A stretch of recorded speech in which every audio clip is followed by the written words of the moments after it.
దాని వడ్డీ పైసలు మేము చెల్లిస్తామని చెప్పి పావులా వడ్డీ పథకం తీసుకొచ్చిన చరిత్ర ఎవరిది? కాంగ్రెస్ పార్టీది, రాజశేఖర రెడ్డి గారు.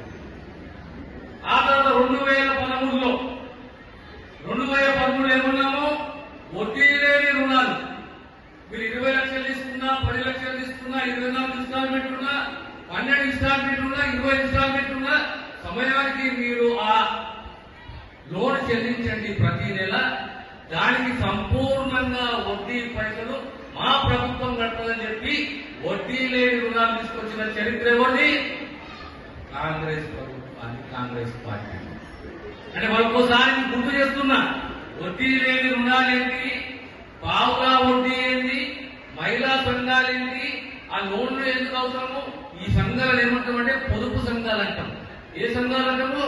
పొదుపు సంఘాలు అంటాం. పొదుపు ఎందుకంటే ఇంట్లో ఉంది, లోన్ తీసుకొని చిన్న వ్యాపారం చేసుకుంటూ నా వడ్డీ పైసలు సర్కారు కడితే మిగిలిన పైసలు అదే వడ్డీ పైసలు నాకు పొదుపు రూపంలో వస్తాయనే మాత్రమైన ఆలోచన చేసింది ఎవరు అంటే కాంగ్రెస్ సర్కారు, కాంగ్రెస్ నాయకత్వం. ఇది చరిత్ర. ఈ రోజు మళ్ళీ 9 సంవత్సరాలు తెలంగాణ రాష్ట్రము, టీఆర్ఎస్ ప్రభుత్వము, టీఆర్ఎస్ పార్టీ ఇక్కడ మీకు వడ్డీ పైసలు చెల్లించిందా? ఎన్నిసార్లు చెల్లించింది? ఈ వడ్డీ లేని రుణాల పథకం ప్రతి 3 నెలలకో, 6 నెలలకో, 9 నెలలకో మీకు ఆ పైసలు చెల్లించిందా అంటే చెల్లించలేదు. ఈ రోజు మీ ప్రాంతంలో, ఈ ఎర్రగడ్డ ప్రాంతంలో 233 సంఘాలు ఉన్నాయి. అంటే సుమారు 2330 మహిళా సంఘాలు ఉన్నాయి. ఇందులో 70 సంఘాలు 9 సంవత్సరాలు కుంటపడిపోయినాయి. ఎందుకంటే వాళ్ళు తిరిగి చెల్లించలేకపోయారు, వడ్డీ సర్కారు కట్టలేదు, ఆ సంఘాలు పనిచేయలేదు. కానీ మళ్ళీ ఇప్పుడు కాంగ్రెస్ సర్కారు వచ్చిన తర్వాత మళ్ళీ కొత్తగా 60-70 సంఘాలు ఏర్పడ్డాయి. ఎందుకంటే కాంగ్రెస్ ప్రభుత్వం మీద, కాంగ్రెస్ నాయకత్వం మీద, రేవంత్ రెడ్డి గారి మీద సంపూర్ణంగా విశ్వాసం.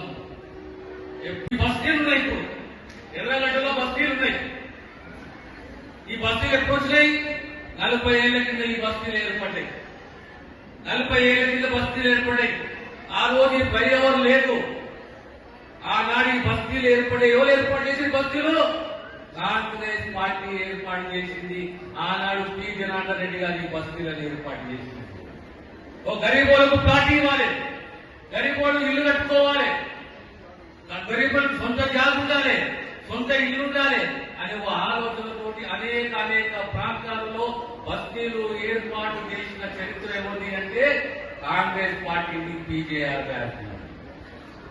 మీకు ఎలాంటి నాయకుడు కావాలి?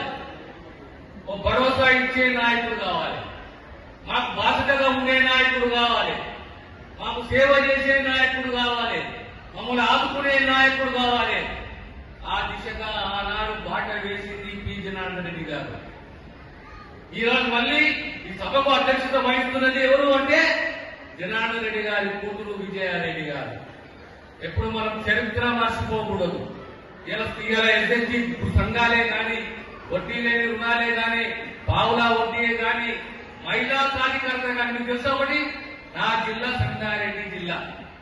సంగారెడ్డి జిల్లాలో ఈ రోజు యావత్ తెలంగాణలో మొట్టమొదటి పెట్రోల్ పంపు మహిళలు నడిపిస్తున్నారు. ఎక్కడ అంటే సంగారెడ్డి జిల్లాలో జిల్లా సమైక్య అక్కడ పెట్రోల్ పంపు నడిపిస్తున్నది. ఈరోజు మా హాస్పిటల్లో క్యాంటీన్లు ఎవరు నడిపిస్తున్నారు? క్యాంటీన్లు నడిపిస్తున్నది ఎవరు అంటే మహిళా సంఘాలు. క్యాంటీన్లే కానీ, హాస్పిటల్ క్యాంటీన్లే కానీ, మెడికల్ కాలేజీల క్యాంటీన్లే కానీ, కలెక్టరేట్ లో క్యాంటీన్లే కానీ, పెట్రోల్ బంకులే కానీ ప్రతి ఒక్కరు ఎవరు చేతులకు ఇచ్చినాం? ఈరోజు మహిళా సంఘాలకు ఇచ్చినాం. ఇదే మహిళా సాధికారత. రేపు మీ ప్రాంతంలో పెద్ద హాస్పిటల్ రాబోతున్నది. ఎక్కడ? సనత్ నగర్ కిమ్స్ అనే పెద్ద హాస్పిటల్ రాబోతుంది, వైరి పడకల హాస్పిటల్ రాబోతున్నది. అక్కడ క్యాంటీన్ ఎవరికి ఇవ్వాలి? ఎవరికి ఇవ్వాలి క్యాంటీన్? అక్కడ మహిళా సంఘాలకు ఇవ్వాలి. ఈ ఆలోచన గత ప్రభుత్వం చేసిందా? చేయలేదు. అంటే మహిళలు ఎప్పుడు ఎదగాలి, ప్రతి దాంట్లో పాల్గొనాలి అనే సదుద్దేశంతో మహిళా సంఘాలను బలోపేతం చేస్తూ ప్రభుత్వం ముందుకు పోతుంది కనుక మీ అందరూ కూడా విజ్ఞప్తి